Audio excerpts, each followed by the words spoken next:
Okay, so if it's over there on, it is on, I think. Sending data, come on.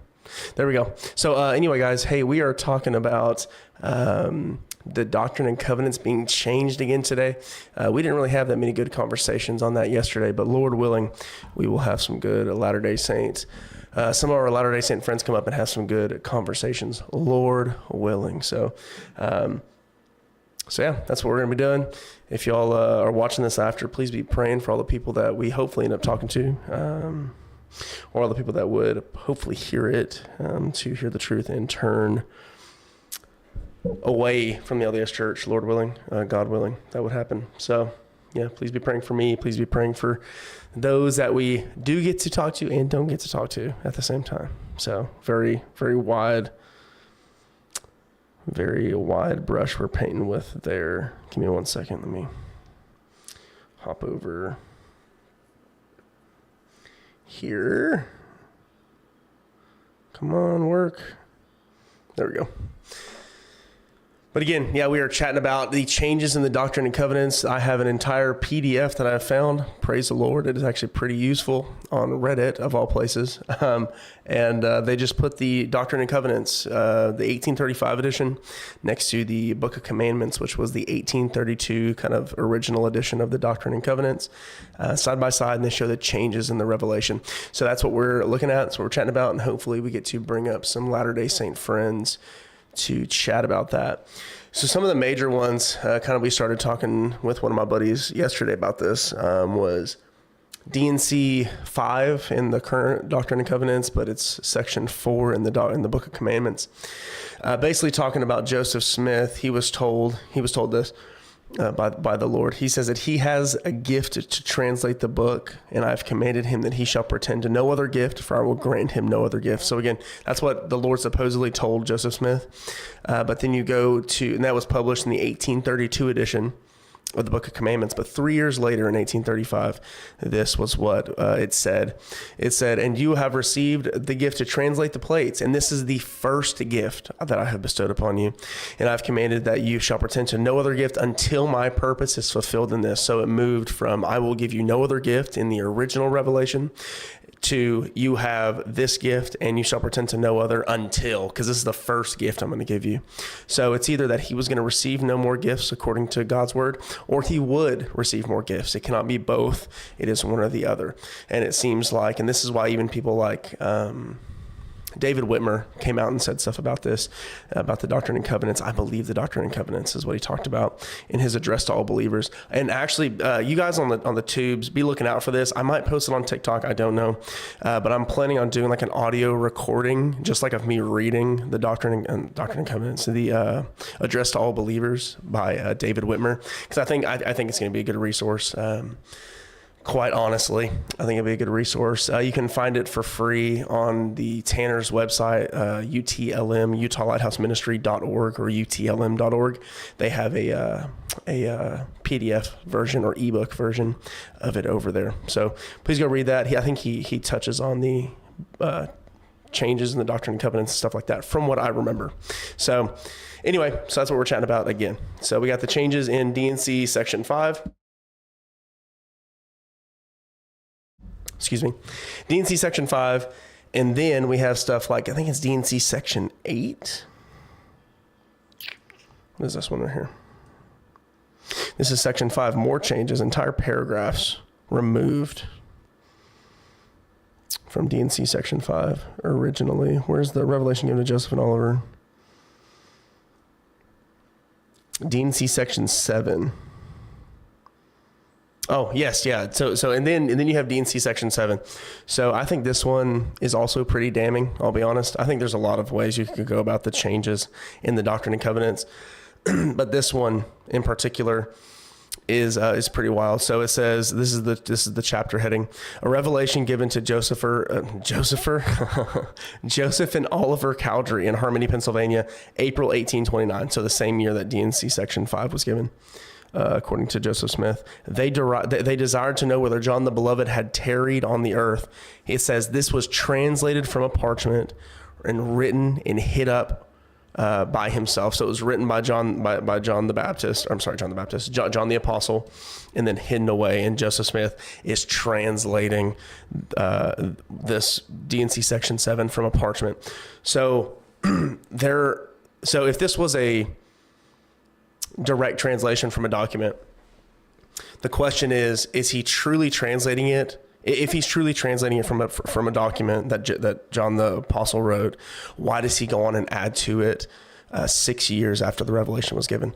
So originally it says, like, for example, I don't want to put it, I'm not going to risk it right now because I've been getting dinged for putting PDFs up on the screen. But for example, it says in D&C section 7 in the original version of it, it says, I say to thee, Peter, this was good and desire, but my beloved has undertaken a greater work. And then in verse 5 in the Doctrine and Covenants, it says, I say unto thee, Peter, this was a good desire, but my beloved has desired that he might do more or a greater work yet among them. And then he goes on to add basically 2 paragraphs, two verses to it after that. And it has the side by side from the original. And it's just like 2 straight up paragraphs. So the question is, if this is truly a translation of a parchment that John the Baptist wrote, why does he change and add to it 6 years later? It was either a direct translation from a document that John the Baptist wrote, or it wasn't. So if it was, why is he adding to it? If it wasn't, well, then it's not what he says it was. So thoughts on abortion and IVF? So they're both wicked, I would say, because from abortion is absolutely is detestable. But then you have IVF where they destroy fertilized, I believe it's fertilized embryos, if I'm not mistaken, on the thing. So yeah, that is where I fall on that. So this is where we're looking at with D&C section 7 now. We looked at section 5 in today's Doctrine and Covenants, and section 7 in today's Doctrine and Covenants. And again, I think the problem with this specifically is, if the church, it would be a different discussion if the church put in the chapter headings like received in 1829 by Joseph Smith or whatever, the whole introduction that they do. But then they say some additions were added in these years, or just something, some kind of clarifying thing to say, hey, these have been added to. But the problem is, if you read these documents, if you read like D&C section 7, you're gonna think what I'm reading was translated by Joseph Smith in 1829. You're not gonna have any thought in your mind without looking at what I'm looking at right now with the changes in the documents, that there was any additions, any changes.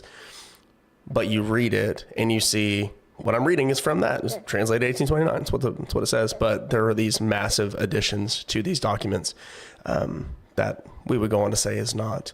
It goes on to show that it's not from God. This is not a translation of a document.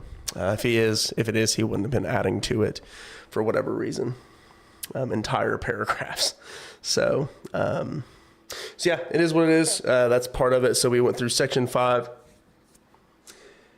Section 5, section 7, and I had somebody yesterday, I believe it was my buddy Extractor, he said section 20, which I have not looked at. Oh, goodness gracious, man. Section 20 was another one that had some pretty serious changes.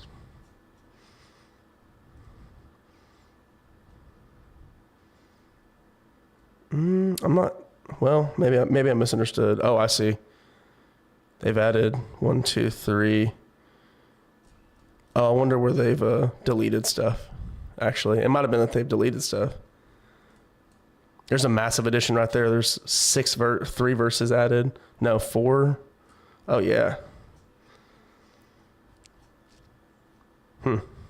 Whole lot of stuff. So anyway, that's part of it. That's part of the deal. They went and added paragraphs and all kinds of stuff to these supposed revelations from God. Oh my gosh, what is this? Section 27. So in the original, you've got 1, 2, 3, 4, 5, 6 verses. And then you have 1, 2, 3, 4, 5, 6, 7, 8, 9, 10, 11, 12, 13, 14. All these verses added, man. That's crazy. That's crazy. Yeah, this is a massive. I haven't looked at this one yet. A commandment to the Church of Christ given in Harmony, Pennsylvania, September 4th, 1830. Another reason not to be Mormon. Some of them believe Joseph Smith got some things wrong. Now, yeah, I've been hearing that a lot. They're very open about saying that Joseph Smith could have been wrong, or, anything like that. The Book of Mormon might be wrong, or stuff like that. I mean, we will stand 10 toes down and say the real Mormons are the FLDS Mormons. The fundamentalist Latter-day Saints are the real Latter-day Saints. They are the real ones. Just saying. So they really believe it. Which, and I would hope, God willing, if I really believe like they believe, I would actually believe their prophets. If I held to the prophets as seriously as I hold to God's word, I would be listening. I would be hanging on every word that they say. So it's kind of crazy to think that they could just willy-nilly reject like that. It's kind of odd. Be honest. I shall be honest. Let me see. Hey guys, if my mic's too loud, please let me know. I want to make sure it's not like blowing your ears out. But yeah, man, I wish I could show this on the screen. Maybe I'll try here in a little bit. That's what I'm saying. By the way, I'm Christian, not LDS. Right, yeah, I figured. You were saying that's a good reason not to be LDS. Yeah, I totally understand. Yeah, there's a lot of good reasons not to be a Latter-day Saint. And Lord willing, we'll see some Latter-day Saints come to faith. And turn away from this false religion, God willing. But instead of, there was a huge swing, and there's still a huge swing for Latter-day Saints that they want to say that they're Christians too. But man, some of the more prominent apologists like Colton Miller, I've been noticing, been really ripping in to Christians specifically. And then you even have some Latter-day Saint apologists on TikTok that do live streams and stuff saying Trinitarians are not Christians, which is kind of refreshing.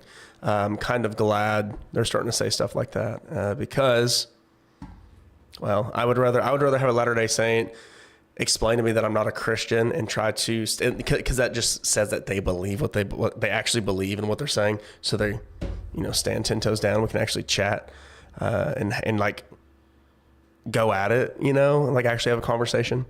I would prefer that kind of Latter-day Saint as opposed to the squishy, we're Christians too, and you have to like teach them Mormonism before you can actually have a conversation with them kind of Latter-day Saint. You know what I mean? I feel like the conversations are much better. So, but yeah, if y'all are just now hopping in, we are talking about the changes in the doctrines and covenants. We're talking about why, or we're asking the question of why were these commandments from the Lord supposedly, why were they changed? Why was God giving words to prophets and then having them change them years after they were received? Doesn't make sense. Because they want to chat, like a Latter-day Saint specifically wants to say things like many plain and precious portions were removed from the Bible. That's why we need modern day prophets and apostles. That's why we need the restoration and Doctrine and Covenants and all these things to restore and add back these plain and precious portions that were removed. The problem is their own scriptures have had massive additions and things removed from them. So if there were any plain and precious portions removed from any scripture, it's their own. So I think that's kind of ironic. But I'll need to look into section 27 in the Doctrine and Covenants, because this is a massive, there's entire, let me see, what is it's section 25, but chapter 26 in the original. A revelation to Emma given. Wow. He added a bunch to this. Yeah, I'm going to have to look at that. Section 27. Everlasting gospel to him. I have committed the keys to the record of the stick of faith for him. Elias. That's crazy, man. Oh, excuse me. Goodness gracious. It's already 9:00, man. But yeah, if y'all have any Latter-day Saint friends that would like to come chat about this topic, the changings and the doctrines and covenants, we'll Would love to have that conversation. If you are one, please feel free to request that. Try to have respectful conversations. We will say no cursing, no ad hominem, no attacking each other. None of that stuff. Want to avoid every bit of that because it just makes for a toxic conversation and gets nowhere. So yeah. Do you believe in freedom of religion? Sure. Yeah, absolutely. Absolutely. So yeah, interesting. It is interesting. It is interesting indeed. Yeah. Why is that though? Why do you ask, Michigan? Funny play on words right there. I can respect it.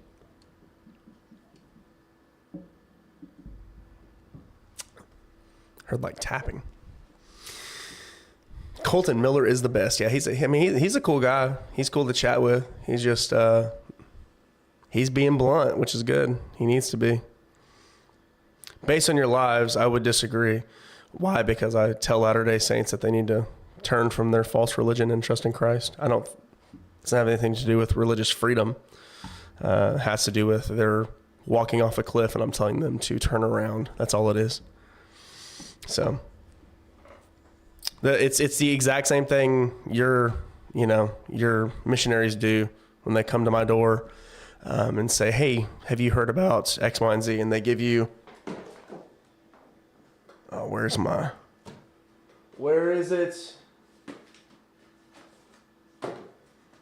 Maybe it's in here. Nope.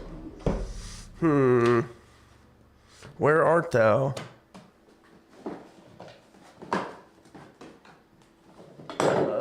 Oh no, I'm making a mess. Oh no.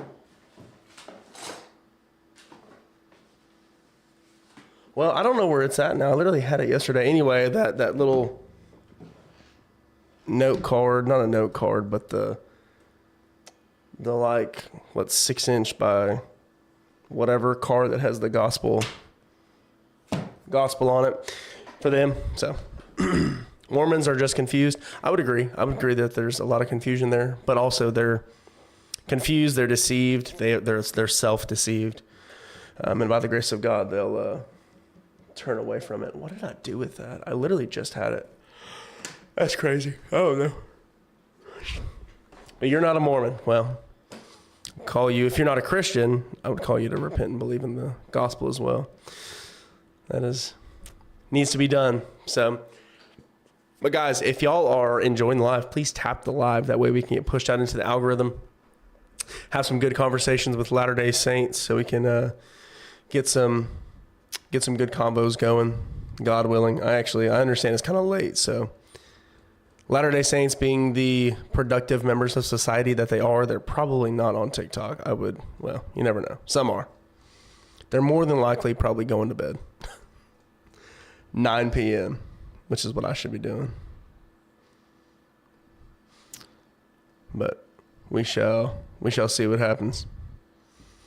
So yeah, we've gone over so far Doctrine and Covenants section 5, which was the changed revelation that Joseph supposedly received from God about receiving no other gifts. He said he would receive no other gifts from God, but then turns around in the 1835 edition of the Doctrine and Covenants and says that he will receive more gifts. So he changes the revelation to go from you're going to get no more gifts to you will get more gifts. So direct contradiction.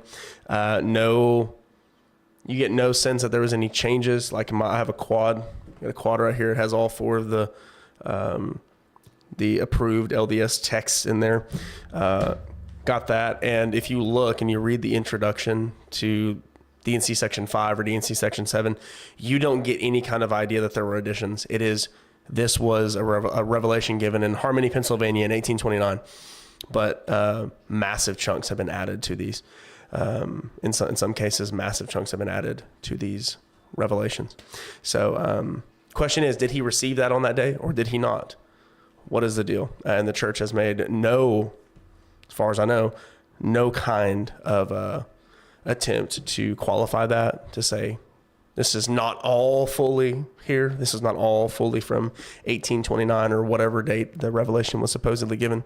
But they continue to just publish their stuff and say, given in 1829, even though like in For example, section 7 here, section 27 of the Doctrine and Covenants has massive, it was like 10 verses added right in the middle of it. And again, let me actually go to section 27 in my quad. Oh, my Helaman ether. Doctrine and Covenants.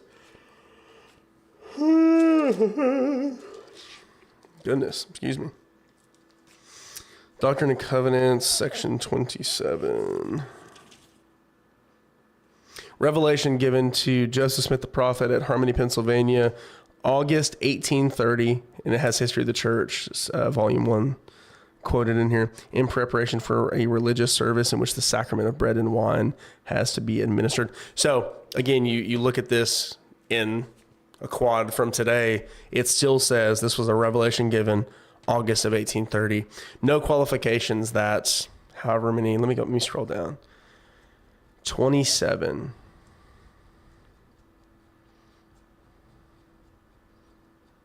No qualification that 1.5. Oh, that's the wrong one, actually. 1, 2, 3, 4, 5, 6, 7, 8, 9. No, 8, 9, 10, 11, 12. 12 verses were added to this originally. 5, 6, 7. So originally, Doctrine and Covenants, section 7 or 27 was originally a 7-verse doctrine. It was a 7-verse revelation. And then he adds 12 verses to it.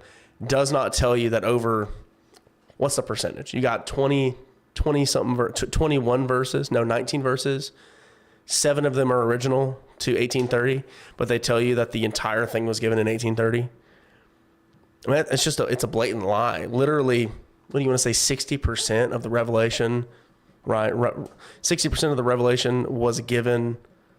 No, I'm sorry. 40% was originally given in 1830, but they added 60, whatever the number is, 5 years later after it was given. So again, this is, I would say it's deceitful from the church. And I would also say it shows that Joseph is not a true prophet of God if he has to turn around and change his revelations willy-nilly to make it fit whatever paradigm he's doing. What you talking about? So we're talking about the changes in the Book of Mormon, in the Doctrines and Covenants. There are some massive changes in the Doctrines and Covenants showing that Joseph was editing his revelations, and the church makes no effort to even say that some of these were, that a lot of these were added to. They just tell you that these were revelations given in 1830, even though in 1835 he added untold amounts of verses to the revelations. Doctrine and Covenants 101 to 132 on marriage is crazy. Yeah. 132, the famous polygamy, revelation, right? Craziness, man. Absolute craziness. So actually, I want to see what 132, let me scroll all the way to the bottom. Well, 132 wasn't even in, when was that added? That was added in that was like the 1980s, or not late 1800s, right? Am I tripping? Do LDS consider themselves Christians? Some would, yeah. Would you like to never sin again? Luther, dude. Oh my goodness. Would you like to never sin again? All right, Will. Oh, and if you guys are even remotely aware of a guy named Will of the Lord on here, he's a sinless perfectionist guy. He had a debate with a guy called True Christian Ministries on Friday night. And let's just say it didn't go in Mr. Will's favor.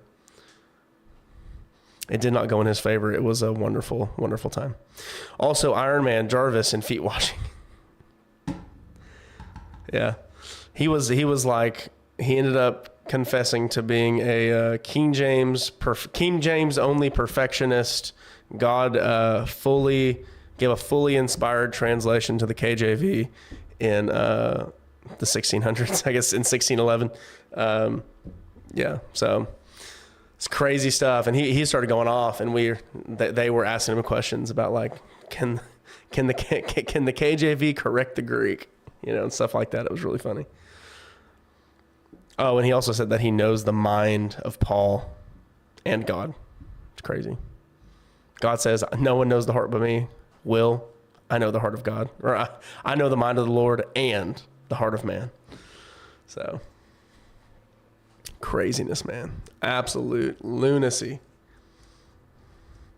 What is his name again? I want to make sure I'm thinking of the right guy. His name's Will of the Lord on here. That's his screen name. Will of the Lord. And if you go to True Christian Ministries YouTube channel, he has the entire debate posted between him and Will. You should have Jake Payne on to chat about Mormonism. I'm not sure who that is. Actually, I think I've seen him on Instagram. I've chatted with him on Instagram, if it's the guy I'm thinking of. I think he talked with Jordan a while back. He got fried, to be honest. Yeah.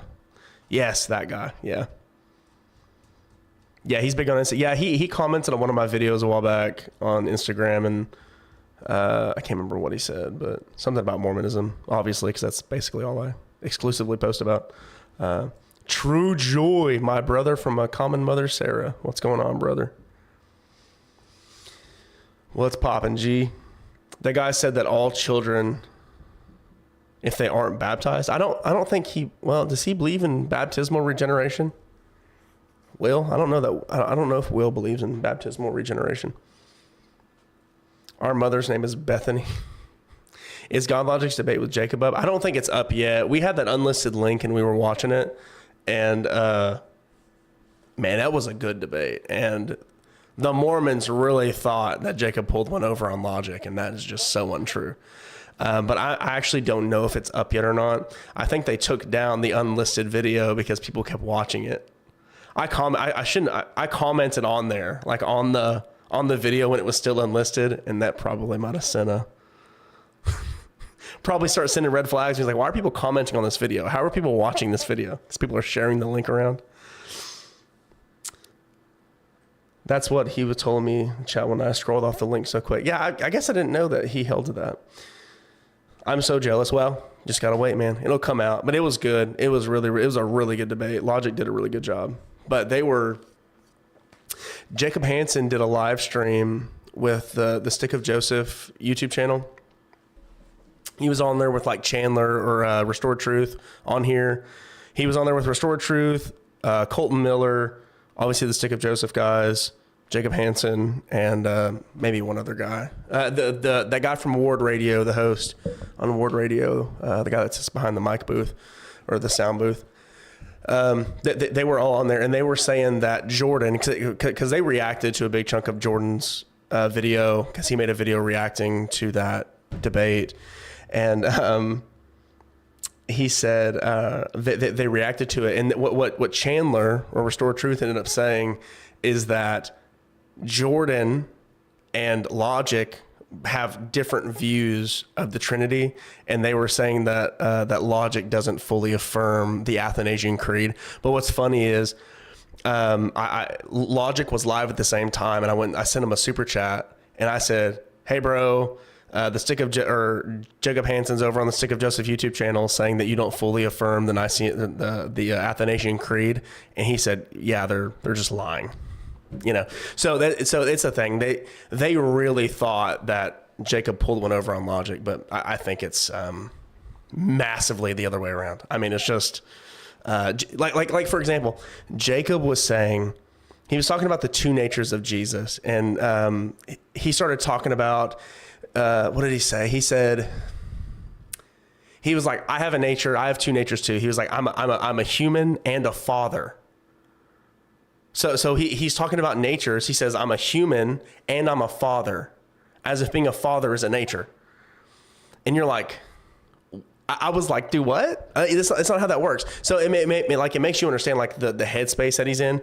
And I heard somebody made a good point. Like, I think it was Moo. I think he was saying like Logic went into it expecting that Jacob fully understood, like because Jacob can say the words and these Mormons can say the words, but like Logic's I would imagine going in there under the assumption that he understands what he believes, like Jacob understood what he believed as in Logic.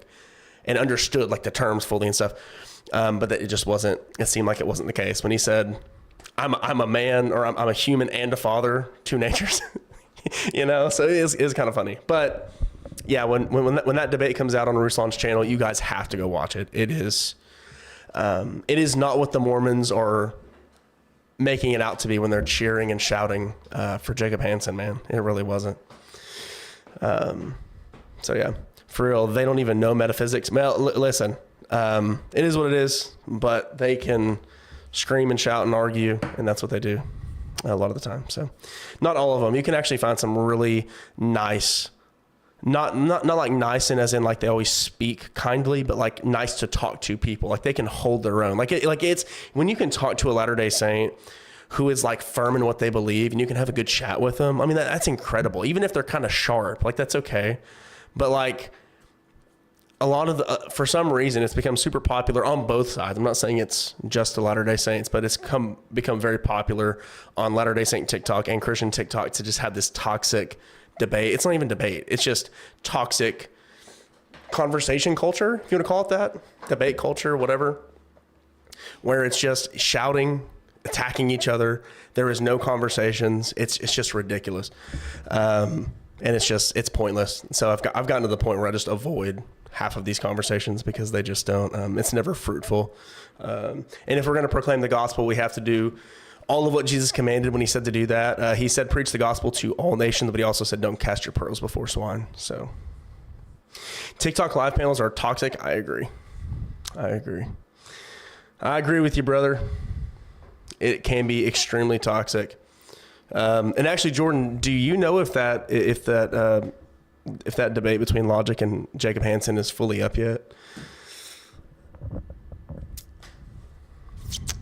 I had somebody ask. I had Luthen asking about it. I haven't even looked, but actually, I guess I got my phone right here. I'm asking you to Google for me. Be my Jamie. It's not out yet, I don't think. Soon though. Yeah. Oh, stop listening to me, YouTube. Here we go. Jacob Hansen. God Logic responds to his Trinity debate with Jacob Hansen. Oh, like Logic got up on post-debate reaction. He got on Hayden Carroll. Jacob's still on Twitter, Mr. I saw you post that on YouTube, Jordan. I saw you post where he posted the picture of like God with three faces, like attached to the same body. It's insane. It's insane. But I guess God Logic went on Hayden Carroll's YouTube channel to do a debate reaction. Oh, it was post-debate. Oh, he sat down like right after the debate, I guess. So it's not like, dang it. I want to hear Logic. What I really want to do, I want to hear God Logic sit down and do a reaction to the Stick of Joseph reaction. Do like reaction inception? Reactionception? Is that how you would say it? And look at how they were just misrepresenting that. I mean, granted, they just talked about Jordan's video for an hour, basically. Like it's all it was. You know what I mean? So really reacting to some of the stuff that they said about Logic, it's just not true. It's just crazy. It's craziness. You would think having such a public facing, but that they would be more careful about stuff like that. But it wasn't even a debate review. It was a Jordan review. Literally. Yeah. Insane. Absolutely insane. And then Jacob posts a picture of God with three faces on one head. It's nuts, man. That's insane. Can't believe they did that. But it is what it is, man. It's gonna continue. I can see Mormonism on the decline. I'll be honest. I think there's this element, and if the TikTok, which is probably not a good metric, I guess. If the inclination to believe certain things is the same in common LDS culture as it is on TikTok, And the people that try to represent TikTok, especially like with the very front facing people like Chandler, Colton Miller, Jacob Hansen, Travis Anderson, these guys, like if their beliefs starting to spread throughout Mormonism, you're going to have a splinter at some point. There's going to be this massive break because like all these worldviews that like are starting to like mesh into Mormonism. And I guess it's what Aaron Shaffer-Wallach would call like new Mormonism. It's basically just progressive Christianity. We don't know who wrote we don't know who wrote the Gospels, even though the LDS Church affirms that John wrote the Gospel of John. It's really popular for Mormons to say that, or some apologists, more of the apologists, to say that like we don't know who wrote Isaiah. Like Isaiah 40 to 66, called Deutero Isaiah, was written by somebody other than Isaiah, except the LDS Church says in their manual that Isaiah wrote Isaiah, and we know that by revelation. Right? So they're taking on worldviews, or they're taking on views rather, that contradict the truth claims of their church. And what that says is that they're more worried about something else other than the authority of their church. So it's going to cause some kind of splintering at some point. It has to. We don't know who wrote the Torah, even though Jesus says Moses did. Exactly. If you want to really believe in the Bible and believe what the Bible says, you need to have the same view of Scripture that Jesus has. Right? When you hear a Latter-day Saint screaming that the Bible is not univocal, but Jesus says all the prophets, apostles, and Psalms testify of me. The law, the prophets, and the Psalms all testify of me. Speaking of the univocality of Scripture and how it all speaks of him, that's kind of what univocality is. So if the Bible isn't univocal, I guess Jesus is a false teacher, because that's sure what he taught. It's kind of funny. But it is what it is. Yo, we got Phantom in here, man. What's up, Phantom? Been a minute, man. I've been seeing you send me your lives. I haven't hopped onto any of them. Only Calvinists here? There's a couple. Just a couple. I gotta do another Calvinist live stream, man. That'd be so funny. Rabbinic reasoning. Are you a believing Latter-day Saint? We're talking to Latter-day Saints today. So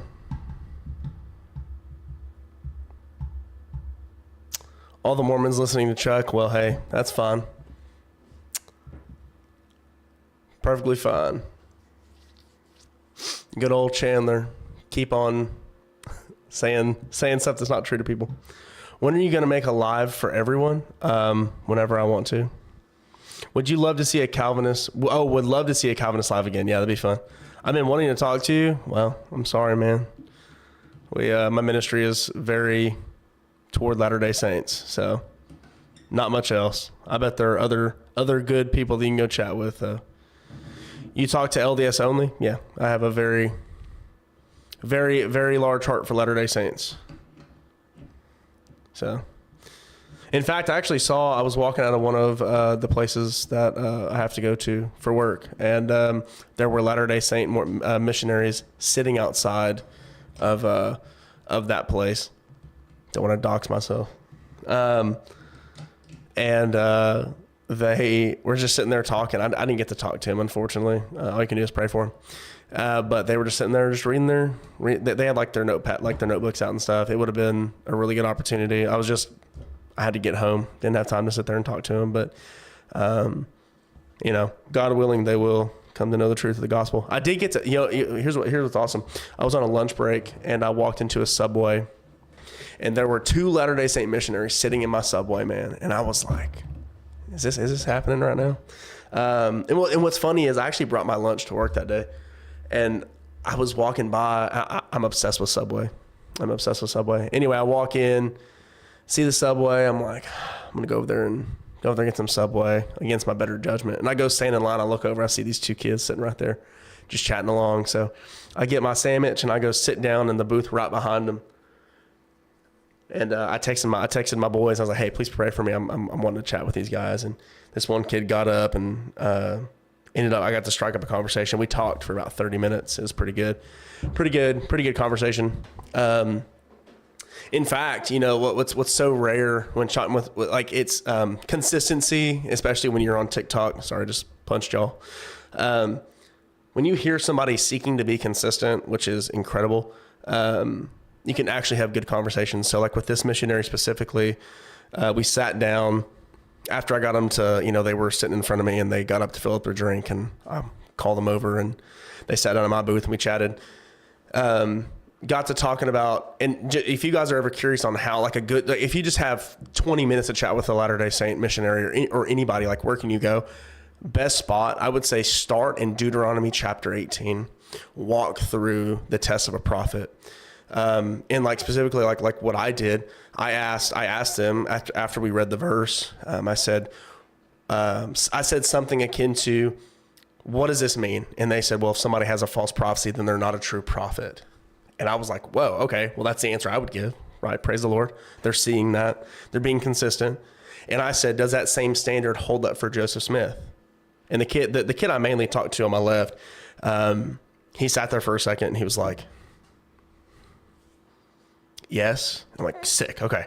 So then we walked through that, and then I get him to DNC 84, which is a prophecy about that Joseph Smith gave about a temple being built in Missouri that never came to pass. You can just walk through the first 5 verses. So anyway, I asked them after we walked through DNC 84, 1 through 5, like if this holds true, if this test of a prophet and Doctrine in Deuteronomy 18 holds true, and people that give false prophecies are not true prophets, then why didn't this prophecy come to pass and prove and therefore show that Joseph Smith is not a prophet or something like that? And the kid ended up he got to the point where he said, you know what, I don't know why that didn't happen, but I have faith that he's a prophet and that is true, and that even though I don't understand it right now, I will come to know it. So it kind of got to a breaking point where he saw the logic, he saw, and he affirmed, this verse says, if you have a false prophecy, you're not a prophet. Got to a spot where Joseph Smith had a false prophecy, and the logic, the rubber meets the road, so to speak. And he's just like, I don't know, but I believe Joseph Smith is a prophet. Right. So that, and I believe a seed was planted. It was a fantastic conversation. So I would just challenge anybody, if y'all have time to sit down with a Latter-day Saint missionary for 30 minutes, if you need to go somewhere, Deuteronomy 18, 20 to 22, ask them what this means, ask them what it means for a prophet, get them to lay that out, that someone who has a false prophecy is not a true prophet of God. Perfect. Then take them to DNC 84, walk them through it, ask them why it didn't come to pass. And since it didn't come to pass, does that mean Joseph Smith is a prophet, a false prophet, according to Deuteronomy 18? Fantastic, just spot to go. Really, really, really good spot. So would highly recommend it. Really, really powerful spot. So, but hey, if you guys are in here and you're a Latter-day Saint and you want to chat, hit that request button. We have just been rambling for about, I don't know how long actually, for about 42 minutes. Rambling on. Oh, there we go. You target LDS. I don't think target's the correct word, Jared. I just like talking to Latter-day Saints. I don't just, I think target sounds like I'm harshly seeking them out, like it's something malicious when it's not at all. The same way that your Latter-day Saint missionaries go door to door seeking out people to affirm their message, I do the same thing. And if you're going to say that it's okay for them to do it, then why is it not okay for me to do it? You know what I mean? I feel like that's only fair. And if you're going to say, well, it's okay for me, but not for thee, well, then you're just being a hypocrite. So you can't say both. You can't have both hands. You know what I mean? It's one or the other. Either Andrew's allowed to proselytize random Latter-day Saints that he meets the same way that Mormon missionaries go door to door to do the same thing, or no one's allowed to do it, or only you're allowed to do it, but I'm not. So, hypocrisy at its finest. No way, bro. How did that go? Oh my gosh. Dude. Bro, Phantom, are you in here? You didn't even tell me that. I guess he doesn't know that I know Bear, but he kicked him? No. Bro, I'm going to message him on Discord. I'm going to message him on Discord right now. That's so funny. Yo, what's up, Joseph?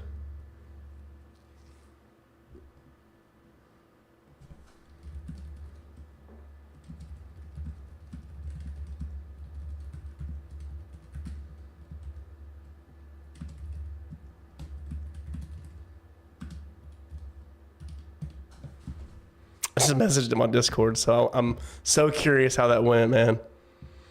Bear is quick, man. He is Eastern Orthodox, but he is very good when it comes to debate and stuff like that. So I would love to hear that. So yeah, we've chatted a few times, and he had me add him on Discord. But yeah, in fact, Base, I watched your conversation with him the other day on his live about, I think, baptism or something. I think it was baptism. What's up, Benji? What's up, bro? Not a whole lot, man. Oh, that's all right. What are you up to? I just went to gym and... Oh, nice. Pumping some iron, dog. Let's go. Yeah, that's right. Do you do the bro split? You got chest on Monday? The Lord's Day. Oh, the Lord's Day, man. It was good. My pastor started. We just finished chest on Monday. I think there's a little bit of a delay. Sorry if I talked over you. But yeah, my pastor, we just finished 1 Peter last week, and we just started Esther this week. So that was, it was different, man. I've never heard someone preach from Esther. Oh, that's awesome, man. Yeah, like the only book that doesn't mention God at all in the Bible. So it's that's pretty. What I like to hear. Yeah. What about you? How was yours? Yeah, it was really good. We're going through 2 Kings at the moment, so we just got to the really action-packed murder of the 2 kings and Queen Jezebel. Oh, nice. Yeah, I feel like a lot of people don't preach out of the Old Testament, man. It's kind of like I want, you know what I want to hear? I want to hear at some point, and maybe they've already done it, but I want to hear my pastor go through like Isaiah, just walk through Isaiah, spend 5 years going through the book of Isaiah or something. I want to hear something like that, you know. but like if you guys are going through 1 Kings, that's awesome, dude. That's so sick. Yeah, I mean, we've been going since what is it? We've been doing it since 1 Samuel, I think. So we went through 1 and 2 Samuel, and then 1 and 2 Kings now. Oh, that's awesome. Is he kind of like walking through the whole Old Testament? Yeah, well, we have two services, one in the morning, one in the evening. So we're going through Hebrews in the morning, and then we're going through systematic Old Testament in the evening. No way. That's crazy. So is it like the same pastor doing both services? Not always. So we have three pastors, and so they'll each take turns doing a passage or doing a chapter. Depends on what's going on. Nice. And then obviously when we have guest people over for conferences, then they'll take a little break from what they're doing at the time. But for the most part, that's what we stick to. Yeah, that's cool, man. That's super sick that they do 2 services like that. My church definitely does not do that. They are jam-packed with...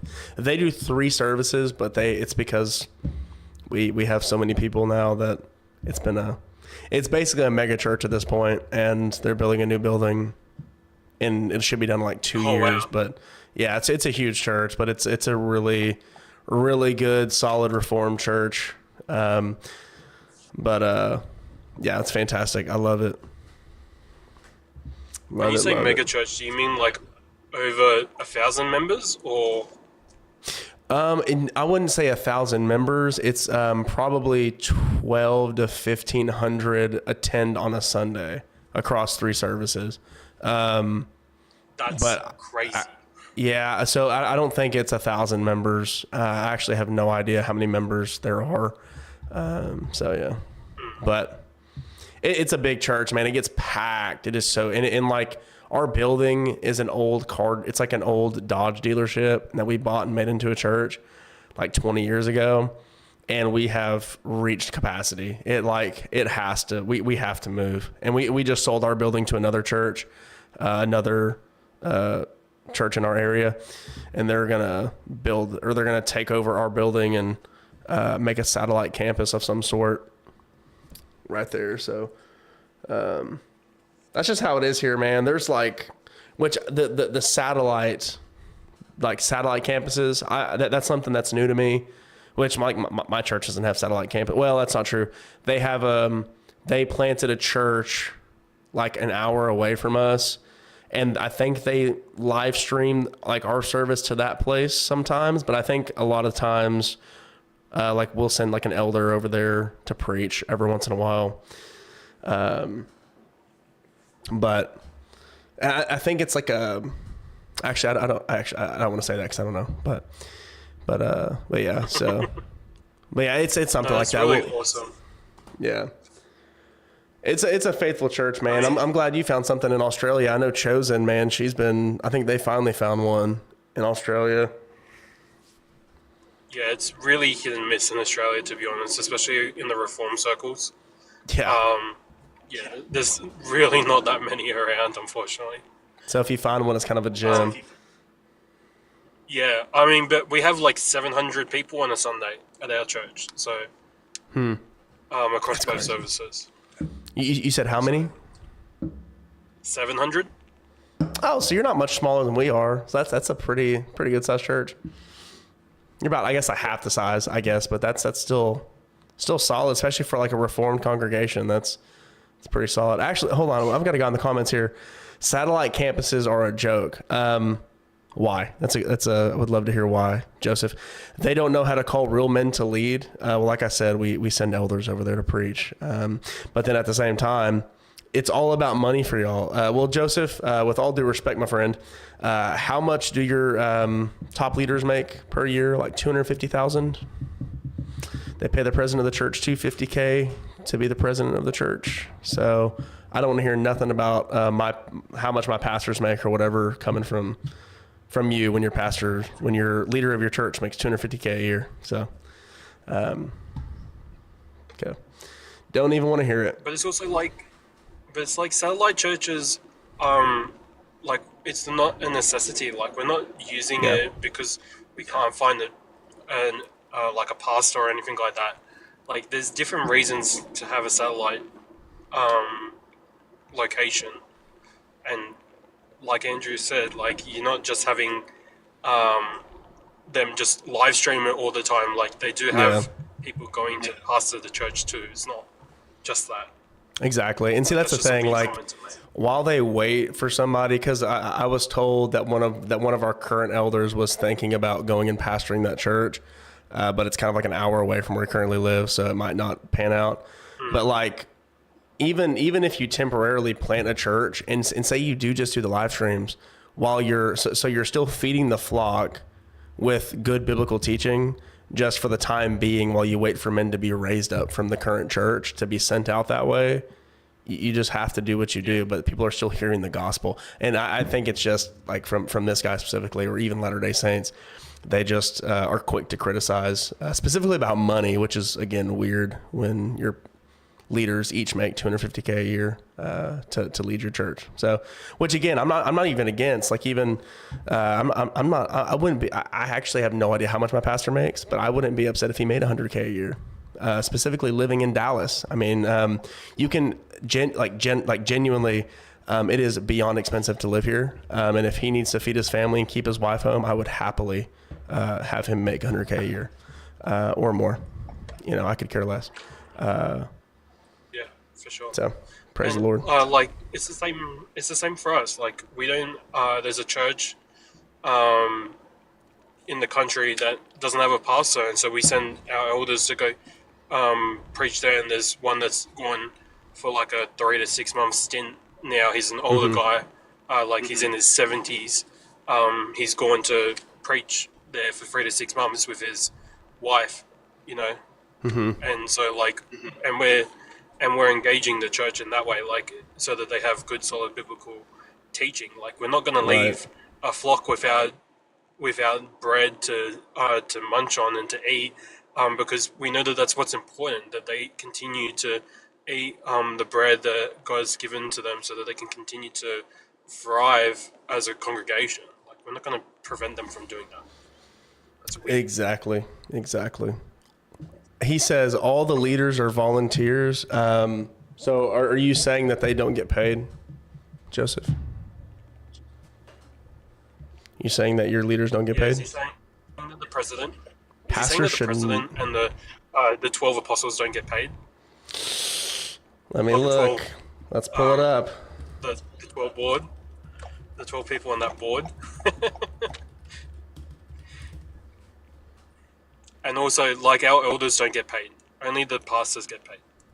Yeah, exactly. Because like we have, I don't know how many lay elders. Like we have like 9 elders total, and I think 4 or 5 of them are lay elders. The rest are actually on staff, running ministries. Yeah. So. Exactly. Like, we're the same. Like, we have 3 paid elders and then 3 lay elders, and one of the lay elders is the one that's going over to do the preaching in that church. Like, you can't go critically acclaiming stuff and not have evidence to back up what you're saying. Yep, exactly. Yeah. Also, thank you for that PDF last night. That was great. Oh, absolutely, man. No, that was a wonderful resource that I found, of all places, on stinking TikTok on Reddit. Let me see. The following, the long-term trends, we assume 3.15 increase, part 2, so 40%. Let me go back.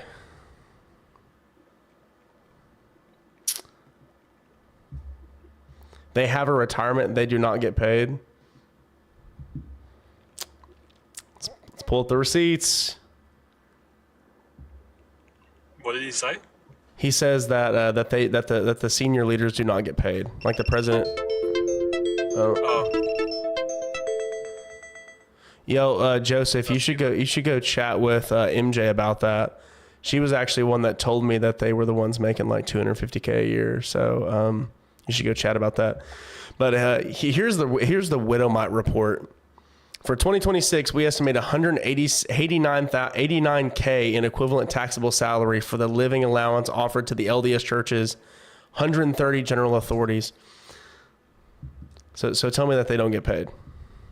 Tell me that they don't get paid. Living allowance? That's a lot of money.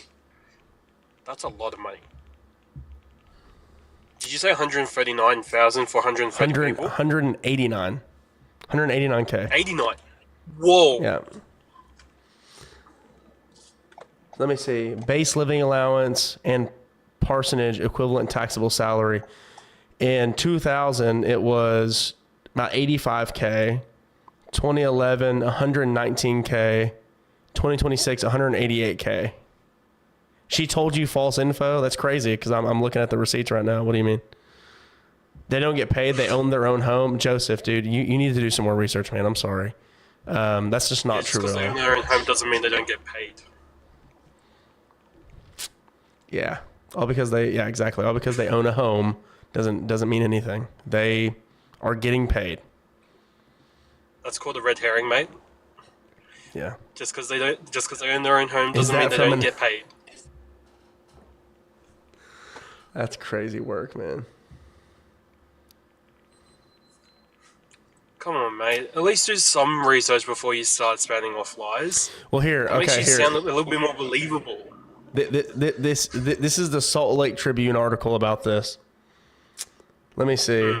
Copies of biweekly stubs for Henry B. Eyring, then a member of the Quorum of the 12 Apostles, report that he earned $83,132 from the start of 2000, the year 2000, until the first week of December.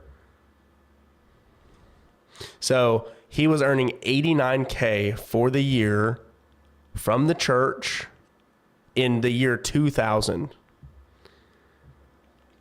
All right, so do with that what you will, my friend. I have other Latter-day Saints telling me the opposite of what you're saying, Joseph.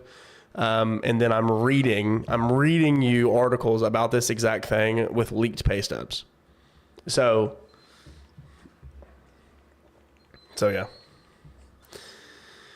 The 16-year-old records were posted by Mormon Leaks and show Eyring's bi-weekly salary broken down into living allowance, which was $2,000. Personage or clergy housing, which is $826, and a child allowance of $76.92. Here, let's actually just look. Let's look at the. Here are the Mormon Leaks formerly. Stop from 2000. I think so. Let me see.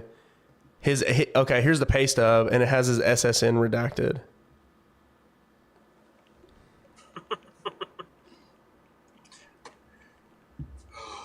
Record of payroll or allowance for Henry B. Eyring. This is a literal pay stub. I'm looking at a pay stub.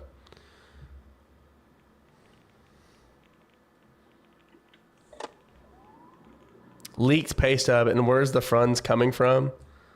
The church, Joseph. Okay, so Joseph, I have a person on my YouTube comments. He says they do, capital D-O, get paid. I am a member.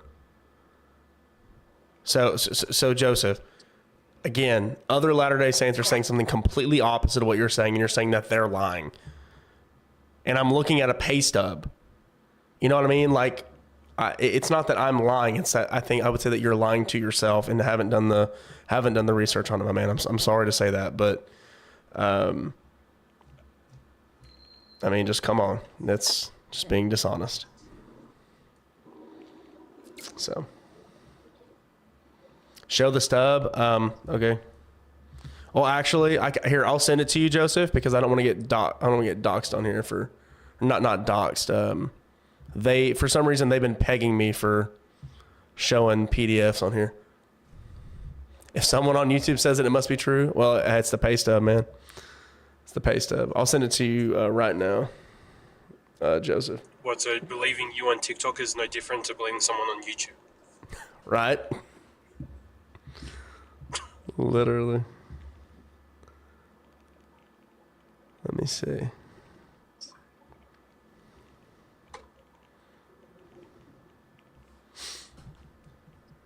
Crazy work, man. In fact, here's another one. Oh, there's 3 of them on here. First Q70 allowance, Church of Jesus Christ of Latter. Oh, here's a picture. Okay, here's a picture stamped. The Church of Jesus Christ of Latter. This is even better.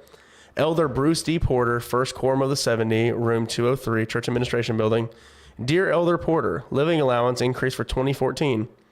In accordance with approved procedures, the annual General Authority base living allowance has been increased from $116,400 to $120,000 a year. This will begin with your paycheck issued on January 10th, 2014, pay period 1. So in 2014, this General Authority, he's a Q70, bro. He's not even Quorum of the 12. He's straight up making 120 bands, bro. That's crazy. In 2014. In 2014, dude. Tell me I'm lying. Do it again. Golly. Here, I'm sending it to you right now, Joseph. I got you, man. Let me click on, let me go to TikTok on my computer. Hey, are you down for a call after you finish your live, by the way? Absolutely. Yeah, man, for sure. I'm going to hop off probably in like 10 minutes. Okay. You're more than welcome. Yeah. I'll send you a message. Discord's fine? Yeah, that'll work. Yeah. Okay. Let me see. I'll send you a message in a sec. I'm just Hi, bro. in my transportation device. In your oh, for sure. No biggie. Gage said it to me the other day, RC, and I was just like, I was dying. You gotta be careful on here, man. They'll get you for everything.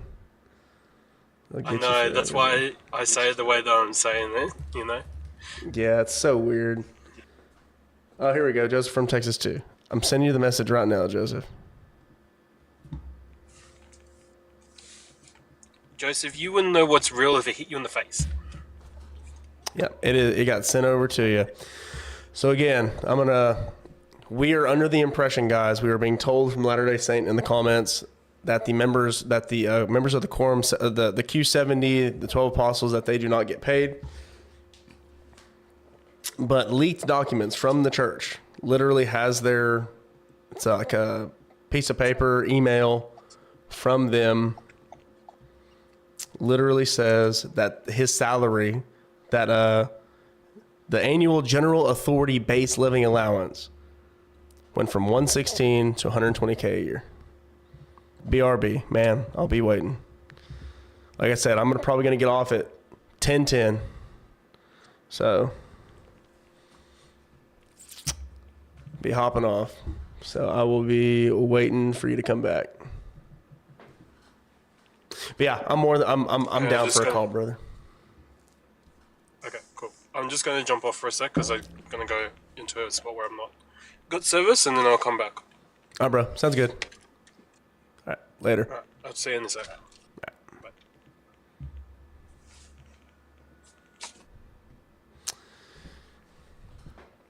110 in 2014 equals 152K in 2026. Isn't that crazy how 110K is... That's so crazy, man. That's equal to almost 150K today. So, but here's what the Widows Mite report did. They did a 3% annual...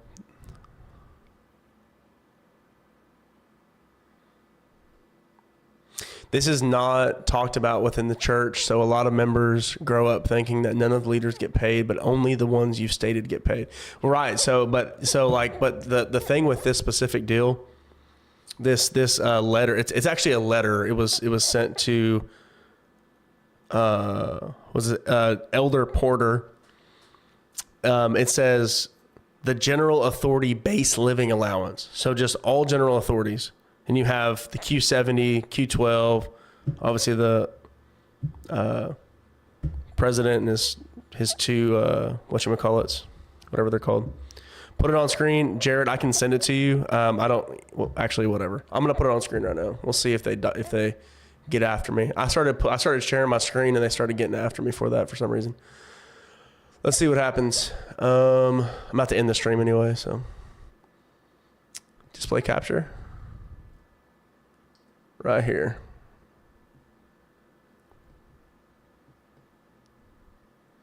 So as you guys can see on the screen, let me make sure let me zoom it out a little bit for you.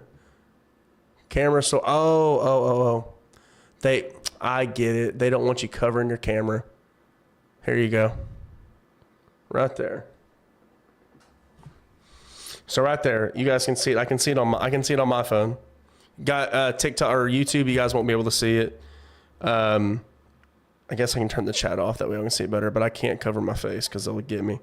So as you can see right here on the screen, comments are covering it. One second, I'll turn off the comments. Hold on, let me just pull my face up here.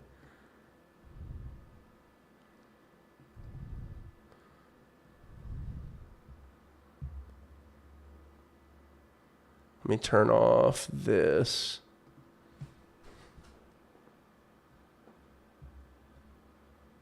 There we go. So that's it right there. You have the leaks. This is over on, whatchamacallit, stinking Reddit. So this is the original one right here. This is the original thing I was looking at.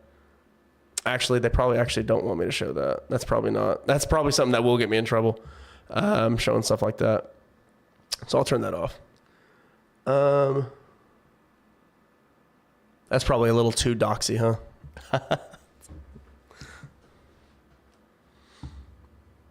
So what about let me pull this away from the screen. So that way y'all can't. I won't dox whoever. What is this? Dallin H. Oaks. Right here. His monthly planner. This is sideways.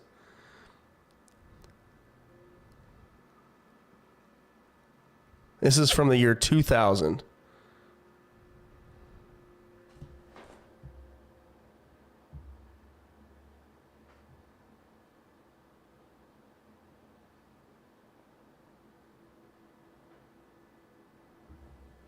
Not sure why this was leaked. I can barely read that, man. Oh, there's multiple. Oh, confidential. Elder Dallin H. Oaks, confidential.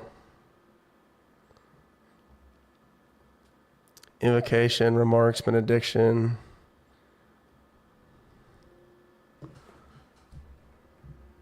Enable serve, setting apart MTC. Man, this is crazy. Number of missionaries, missionary transgressions, internet guidelines for priesthood executive council. And this is interesting.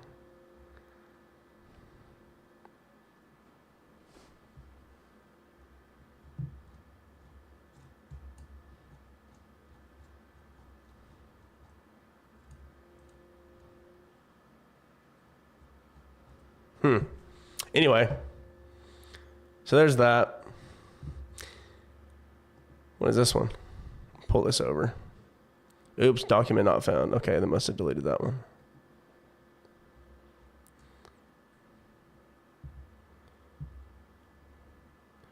Henry B. Eyring is on a 2-week schedule to pay stub 7/22/2000 to 8/4/2000. He was an ordinary member of the Q12 at that time, not a counselor in the first presidency. He earned $30,096 multiplied by 12. His $2,000 income. His 2000 income was $80,500. Of course, the sub showed his year-to-date income was 83. This one was dated then. A little more athlete's annual income 9K.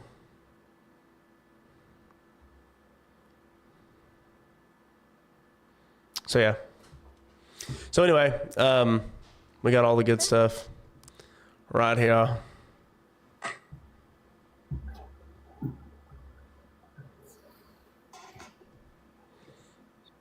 So this is what we're looking at, Benji. Ooh. We're looking at a Reddit deal, and they have I want to show this one. I can't. I'm afraid to. I'll send you this one too, Joseph. Henry B. Eyring's pay stub.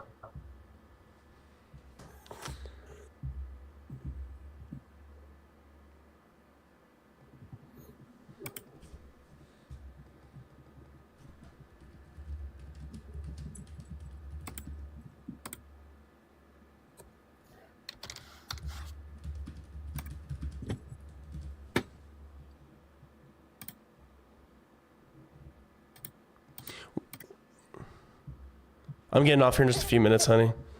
No one named Gary Potter. Well, it didn't. Gary Potter? It doesn't say Gary Potter. It says Bruce D. Porter. No. Look.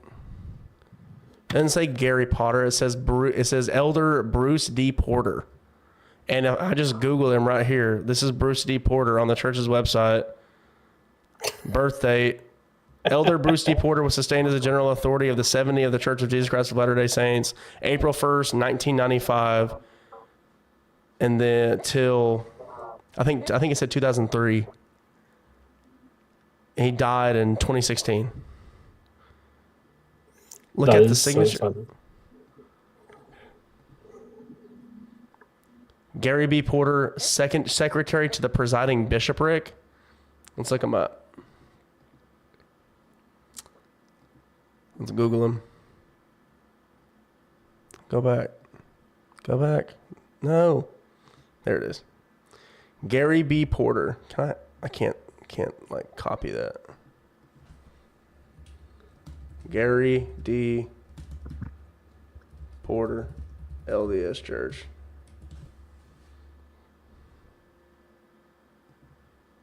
Wait, did I put Porter again? What did I do? No, not Porter. Andrew, you silly goose. Yeah, Porter. Gary B. Porter. Gary B. Porter. Right here. I put a D. Gary B. Porter. Gary Porter.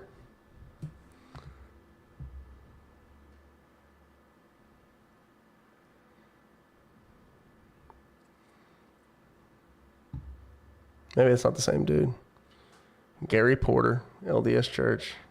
2 counselors will serve as the Tabernacle Choir president. Gary B. Porter, 2nd counselor in the new choir presidency.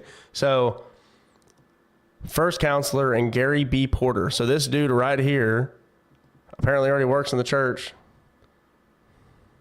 Yeah, I found one that says that his responsibilities include is a 2nd counselor, is a senior vice president at Deseret Management Corporation, where his responsibilities include human resources, community relations, executive director of the Church of Jesus Christ of Latter-day Saints Foundation, and president and CEO of Temple Square Hospitality Corporation. And then it also says he previously served in the Welfare/Self-Reliance Services Department and was appointed as secretary to the presiding bishopric and served as managing director of the presiding bishopric administrative services Pause department. right there, Benji. It said you said he served where in the bishopric? Was appointed as the secretary to the presiding bishopric. Oh, crazy! What that says right there, that he served as secretary to the presiding bishopric, and you're saying that he didn't. That's an L. Do you see my screen? I cannot. Oh. Do you want to expand my one? Yeah, let me see. Let me see if oh, here we go. Expand. Look at that. Look at that. Churchnews.com. You know what I mean? I mean, you can't get much more clear than that, man. Churchnews.com. Come on, buddy. It says it right here. He was secretary to the presiding bishopric and served as yeah. I mean, and that literally is what it says right here on the screen, where we got old boy signing on behalf Gary B. Porter, secretary to the presiding bishopric. You know what I mean? So I'm sorry, Joseph. That's just the stuff you're saying is untrue, man. So. Oh man, that's funny. It's insane, man. So Joseph, man, I would just, if you're still in here, I would just say you need to do more research, man. You do more research. They're absolutely getting paid. We can go to newsroom.com as well. It says, where does it say? I saw it. It's already here. It says exactly the same thing. It literally says it on the newsroom.com of the church's website. Yeah. If you want that, then this is what you want. Yeah. So this is, you want to go to my one again? Yep. Sorry. See, newsroom.churchofjesuschrist.org. Yeah. And then it says it right here. He previously served in the Welfare Self-Reliance Services Department and was appointed as secretary of the presiding bishopric. And that's from the church's website. If it's a .org, it can't be trusted. Well, guess what? That's a newsroom, Church of Jesus Christ, Latter-day Saints.org or whatever. churchofjesuschrist.org. So it's a .org, Joseph. That's literally the .org. I can show you right here. Yeah. Yeah, if that wasn't an official LDS website, Oaks would file a big lawsuit. I'm saying, man, he's going after John DeLynn for stinking having Mormon in his name. I mean, you think he wouldn't go after a website using that same name?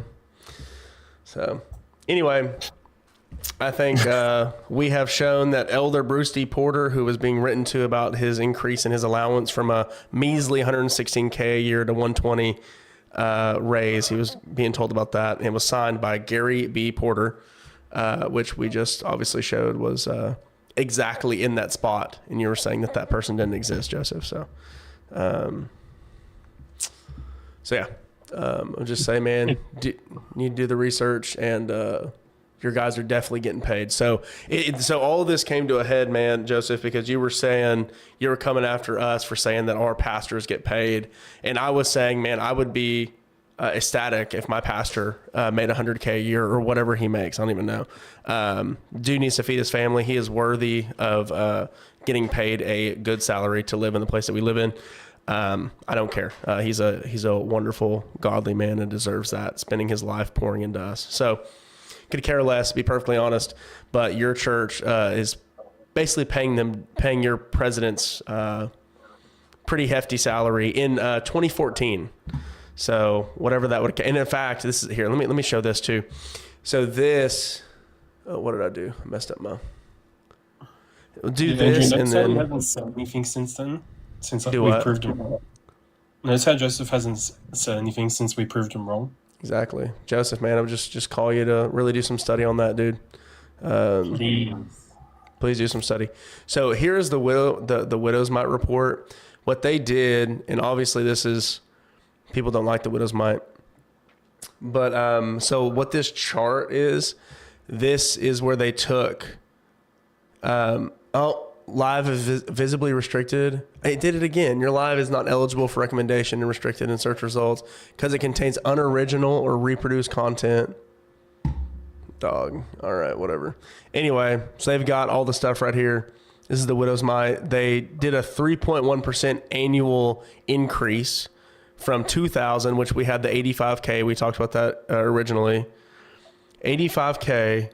And all the way up, if it went 3.5% every year, they're making 188K a year right now. If they did the annual 3.1% raise. So yeah. So hey Jordan. So how this all came up? We had a Latter-day Saint, Joseph, in the chat. He was saying that the Latter-day Saint general authorities do not get paid, and what we did is we showed him.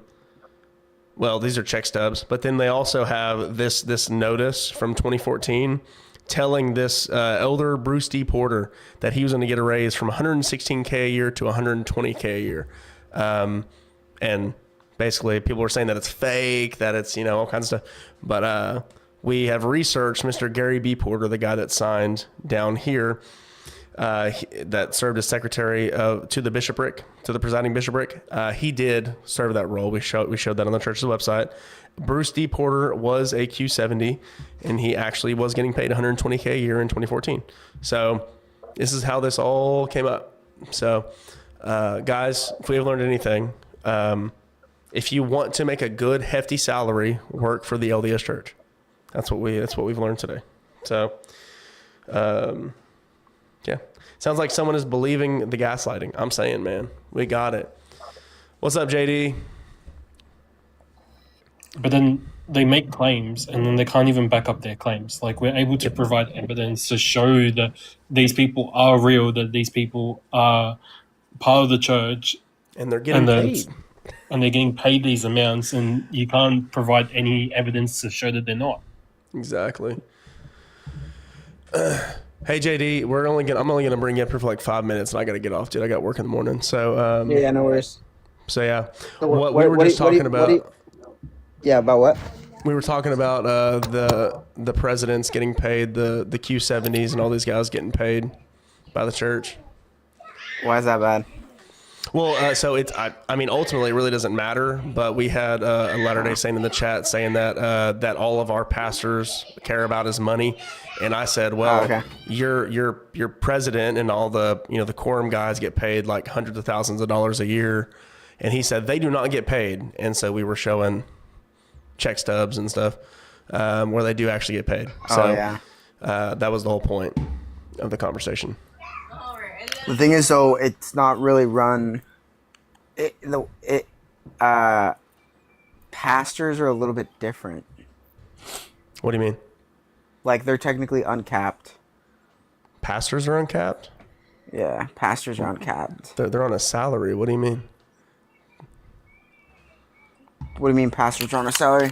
I mean, like you saying, like uncapped in Like, the sense like they're getting commission? I think that, like, no, like, I think that, like, there could be, I think pastors can, like, end up making more money than, like, a leader in the church can.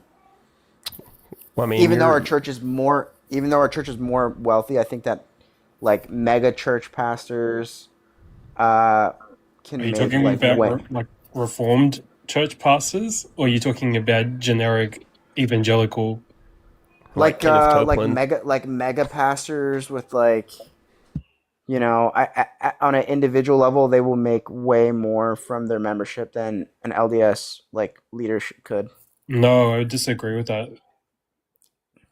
Mega churches maybe, but like on a generic level, like not all churches are. And I'm speaking from someone from Australia, so like we don't typically have many mega churches, if at all. I think we've got like one or two here. So like on a generic level, like you can't, like we shouldn't just ascribe that all churches or mega churches in general are going to be like that.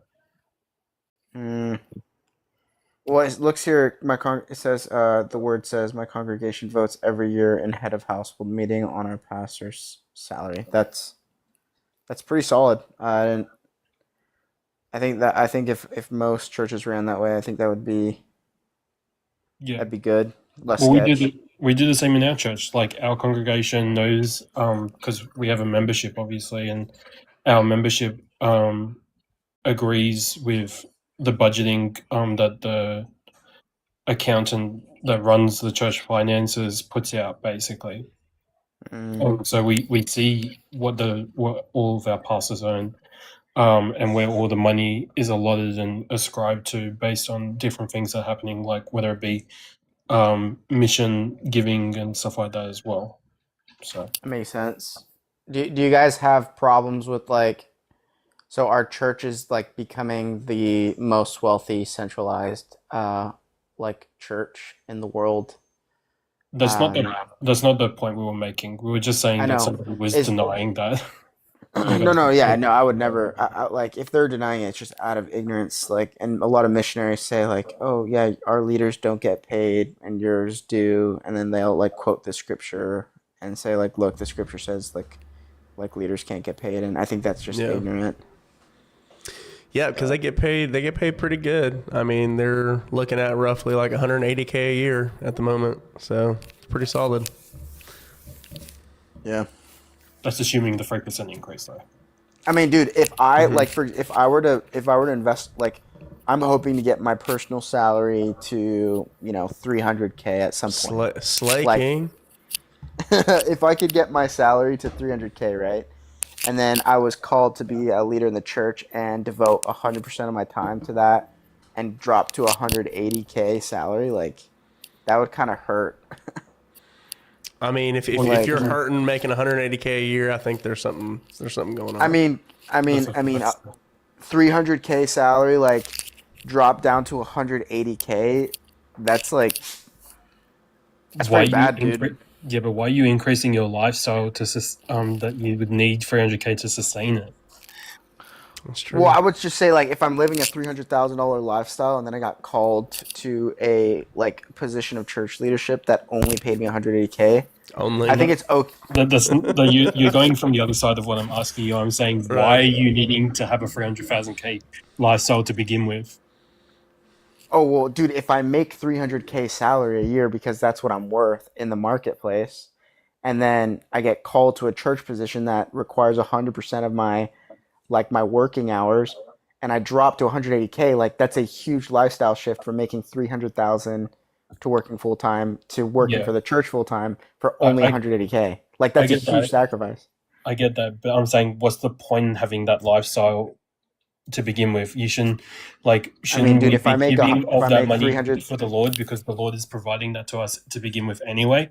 So it shouldn't be us utilizing all of it for that, and then we should be like being able to be sufficient with what God has provided with us, and then being able to give to other people. Dude, if I made $300,000 a year, and I'm by my standards, I give 10% to the church, I'm still living over 200,000K like salary a year, and some people make over $1 million, $2 million a year in salary, and if they were to drop down to 180K, like, bro, that is if you put that into perspective, like, there's a cap on your salary as a member of the church. Like, you're literally like, and a lot of members in high leadership do make over 250K a year, like, before they're called to leadership.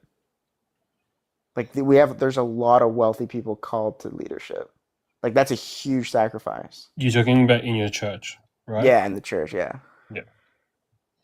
Yeah, which that aside is like that's very different to what happens in reform circles. Yeah. You know what I mean? Like a lot of reform churches, or even just evangelical in general, aren't like a lot of their pastors aren't paid, if at all. Unpaid and bivocational. I mean, they're obviously they would have to be bivocational if they're unpaid as pastors. But I mean, And I know a lot of pastors that like aren't very like I feel like most pastors that I've seen aren't making more than like 150K a year like before they If became that. pastors. No, before they Yeah. became pastors. Oh yeah, I don't have any stats on that. So Like Yeah. A lot of our church pastors were like literally started in the ministry when they were like they did their study and then they started in the ministry. Like they didn't even have anything before then. yeah. So that's a Well, it's a hey, cool topic. Yeah. Thanks yeah. for bringing me on, bro. yeah, of course, man. I gotta hop off here. So Yeah. Catch you later, bro. yeah. All right, talk to you later, JD. See ya. Have fun, JD. Benji, do you have me on Discord? No, but I sent you my username in the DMs. Oh, on the thing. Okay, cool. I will copy and paste that. Well, here, actually, let me do it while we're up here, so I know that you got it. Because searching for people on Discord. Oh, Bear messaged me back. It was all over the place.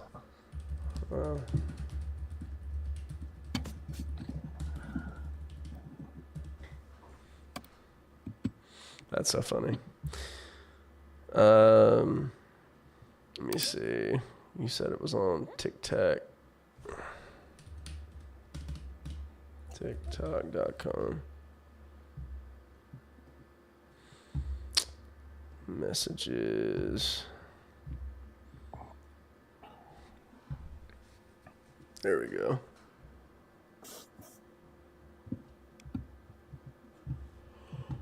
Oh gosh.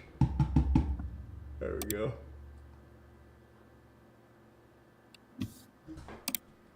Control C.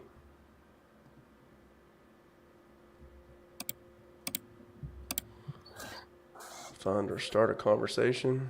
Control V. Can't seem to find what you're looking for. Okay. I always have issues finding people on Discord. Are you on your computer doing it? Yeah. So if you go to the top where the Discord logo is, top left, Uh-huh. and then you got friends. Oh, and yeah, then I see you my... got- Oh, friends right there. Oh, add friend. I got 3 pending friend requests. Who's this? I don't even know who these people are. Add That's friend. fine. Here we go. Control V. Send friend request. Success. There we go. I got you. Perfection. All right, guys. Well, I'm going to go ahead and end the stream. If you guys enjoyed, please hit that follow button. If you're on the tubes, hit that subscribe button. It helps me out a lot. So appreciate y'all. Love y'all. Benji, I'll give you a phone call right now. Yep. No All stress. right, bro. All right. Talk to you later. Bye. Yeah. Bye.